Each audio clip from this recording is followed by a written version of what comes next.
Today, troops returning home are often met by parades, fanfare, and grateful Americans. But in the 1940s, they stepped off ships and troop trains back onto American soil, put their uniforms in the closet and their memories in the back of their minds, and went right back to work. One group right here in southern Arizona is working to change all that.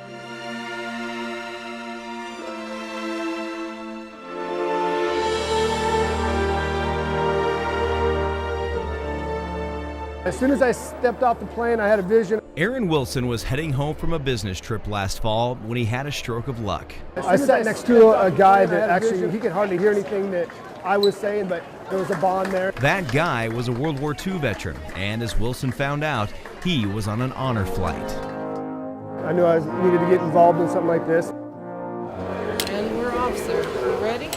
Yep. The Honor Flight Network is a national nonprofit with more than 130 hubs across the country, offering free trips for veterans to see the memorials dedicated in their honor. They started because veterans of World War II didn't get their own memorial until nearly 60 years after their victory, and by that time, many of them could not travel to see it. Now, the Southern Arizona Hub is one of only 5 nationwide that have hundreds of World War II veterans still waiting for their trips. It's phenomenal because it doesn't only impact the veteran, it impacts the community. Wilson says he knew what he had to do. And I said, I'm going to do something, and I want to do something big. He started fundraising, and then in July, he and a cycling team rode across Iowa for Honor Flight Southern Arizona. They raised enough money to send nearly 30 veterans to Washington, D.C. at $1,000 each. But that wasn't the end. With a matching grant from the Honor Flight Network, plus the group's other fall trip all ready to go, Wilson helped kick into gear the group's first chartered flight. 77 veterans, 71 guardians and leaders. This is probably one of the most humbling things I've ever been able to be a part of. You might remember Daryl Rutherford. We introduced you back in October just before the trip. He's one of those 77 veterans, and coming up on Fox 11 Tucson Now Daybreak, Rutherford and his guardian joined the group on the trip of a lifetime, one final mission. Dan Marries, KOLD News 13, live, local, late breaking.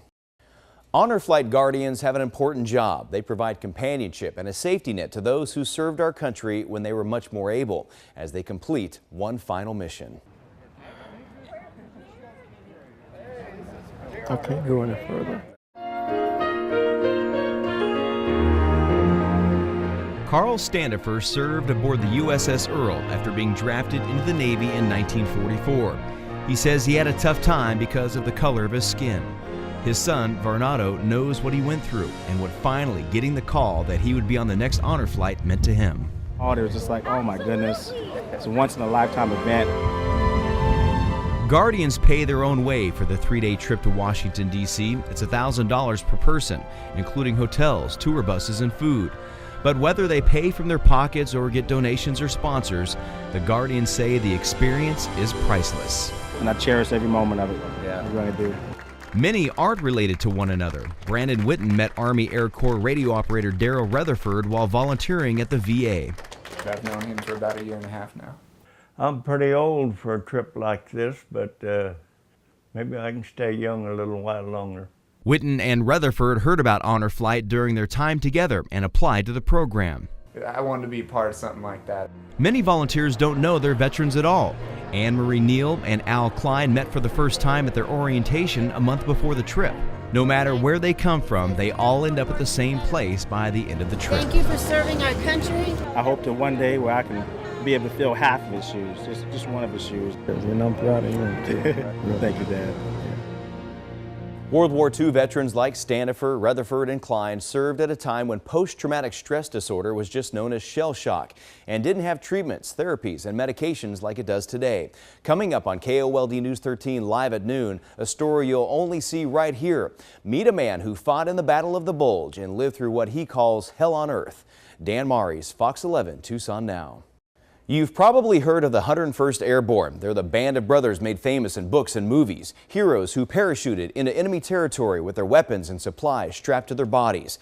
But these humble members of the greatest generation disagree with the recognition, especially the use of the word hero. A date which will live in infamy. I told them I'm no hero. I just did what they told me to do. The ones that are heroes are the ones that didn't come home. Fred Drew was just 22 years old when he entered the U.S. Army in 1943. He went from being a farm boy in Maine to jumping out of a B-17 over Europe. They turned us loose and told us when we were over the drop area. Landed wrong in our cartwheel and I put a curvature in my back. Ouch. But the medics taped me up and I stayed with the outfit. They needed me because I was a demolition man and I was an expert rifleman and all of that. I was with the 101st at Bastogne. Drew found himself in the Battle of the Bulge in the middle of December in some very cold conditions. We were sucked into that ice fog for 9 days. And I'll tell you, that was hell on earth. For 9 days? Oh, that was cold. And you were just out in the elements? Yeah, and we were stuck in those stinking foxholes for 9 days. Drew says his colonel favored the snipers in his unit, Bravo Company. And he told us, he says, guys, he says, when this fog's lifts, we're getting out of here, come hell or high water. And that's what we did. We made the push. We had dug in foxholes. I say stinking foxholes. We lost 31,000 boys in the Battle of the Bulge, but we made it. And we went out there and he says, you put a bullet through that slit and don't you miss. And we said, sir, we don't miss. He says, that's what I said. We took out 11 tanks, 11 Tiger tanks. We made room for Pat to come in and then he did the rest. What was it like when you finally got out of there? Oh, released, that's all, released from hell. I just thought I had an angel on my shoulder. I remember everything. Drew's memories include all 152 days he spent in combat. Some veterans don't talk about their service, though they remember every detail. Coming up on KOLD News 13 Live at 4, hear the story of a man who was imprisoned in a camp in Switzerland for months, then went on to serve in Korea, but kept his secrets until he wrote it all down in a book more than 60 years after he first came home. Dan Marries, KOLD News 13, live, local, late breaking.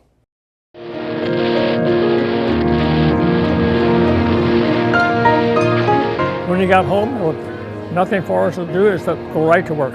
Dan Kohler was a maintenance supervisor for a Midwest trucking company for decades. It wasn't until he retired and moved to Green Valley that he sat down one day and began writing about his years in the war. And then when I wrote the part about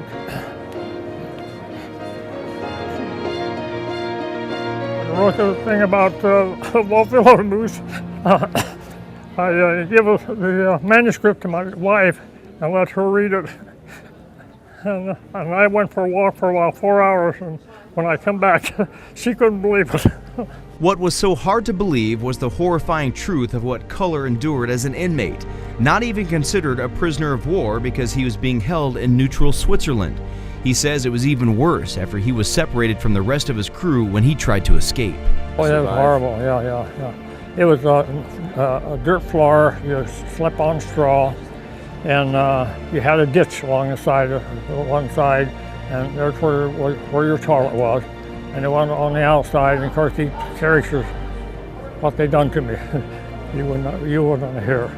He doesn't go into specifics. He instead invites people to read his book, which reveals every gruesome detail. Kohler says before his capture, he never experienced fear.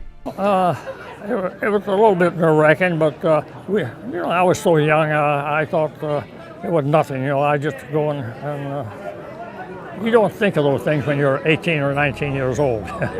You don't think anything's going to happen to you. An experience that continues to haunt him today. But I had a lot of nightmares. I mean, I still have my nightmares today. Yeah. Oh, yeah.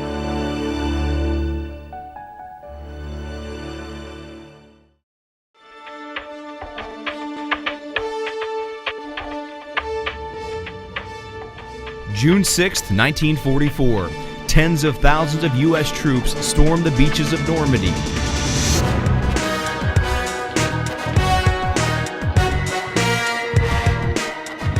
It was absolutely overwhelming, scary, frightening, and yet There was so much activity, and I guess the adrenaline was flowing so much that in some ways I don't feel that I was that fearful. Jumping from a troop-carrying boat into chest-deep seawater and loaded down with 50 pounds of equipment, Worth narrowly escaped death from the very start. I was about 75 yards from the beach when I had to leave the boat and jump in the water and go through barriers that were mined. And I touched one of them, but fortunately it did not go off. The beach was zeroed in by constant artillery fire, and there were ships carrying in troops that were not too far from me that were actually blown up and did not get to the beach. Once on land, there was no time for fear. Wounded soldiers were screaming for help. As a medic, Worth was unarmed. Bullets whizzed by his head, but he pushed forward, trying to save as many lives as possible. And my main job was to stop the bleeding, and a lot of guys were bleeding a lot that day, and arms were blown off, legs were blown off, and horrible things that went on. After a bloody day of combat, the carnage was overwhelming. Thousands of dead soldiers surrounded Worth. It was just a very, very tough day, and my regiment lost 1 out of 3 men in 8-hour period. And when I say lost, I mean dead or wounded, missing. Combat can stir up a whirlwind of conflicting emotions for veterans, but Worth says he never had a difficult time dealing with the horrors of war. I'm not an emotional guy, so I don't break down in tears. I'm past that, unfortunately. But I have glimmers of memories that come and go, and especially if I get talking about it. But for years and years, I didn't talk about it or think about it.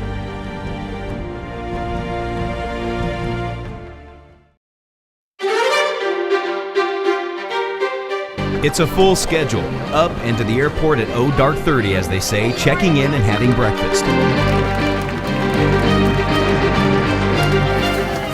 After a stunning send-off, it's wheels up, bonds forged midair and over dinner, and then it's the big day. This is an experience of my life. The itinerary a little changed because of the government shutdown, but no less meaningful. It's amazing. I don't think I expected anything like this at all. Well, you're finally here, and may we just say thank you for your service. I can't tell you how impressed I am with all of them. It brought me to tears, to tell you the truth. Well, this trip has just been wonderful to be with all these fellow veterans. If you would put all the stories of all these men together, you're talking about a lot of history.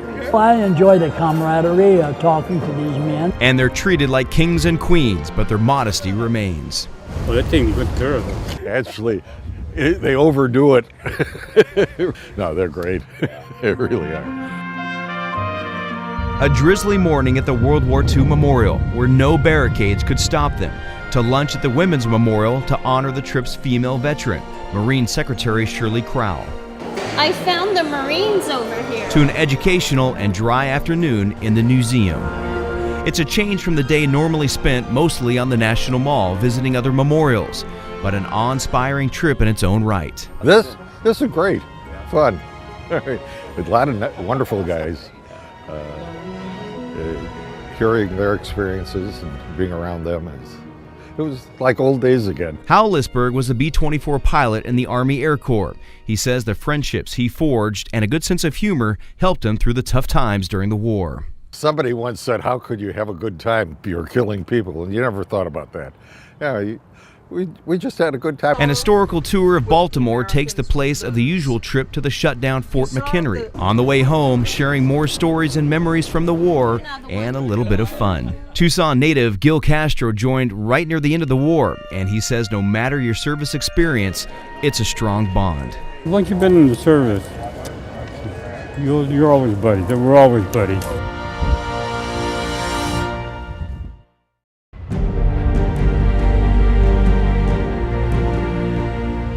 It's been a quick 3-day trip to D.C. and back. The government shutdown and some wet weather altered their plans, but this group made it to the most important landmark, the memorial built in their honor. And now, with those images fresh in their minds, they're almost home. Why are you waiting here? What are you waiting for? Orders, there you go. They've made it this far, and the comforts of home are close at hand. But first, the welcome they've always deserved.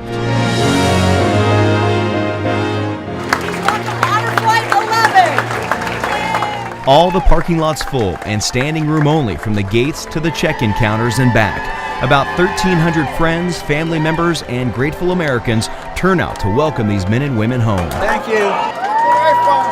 The biggest homecoming honor flight Southern Arizona has ever experienced. You can't put a price tag on it.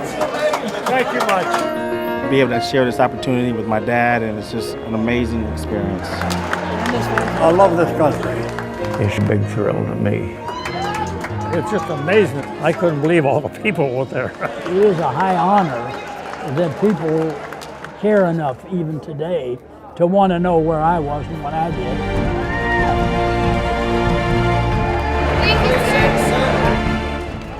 And there's still more people waiting, so we all have to make sure we help if we can.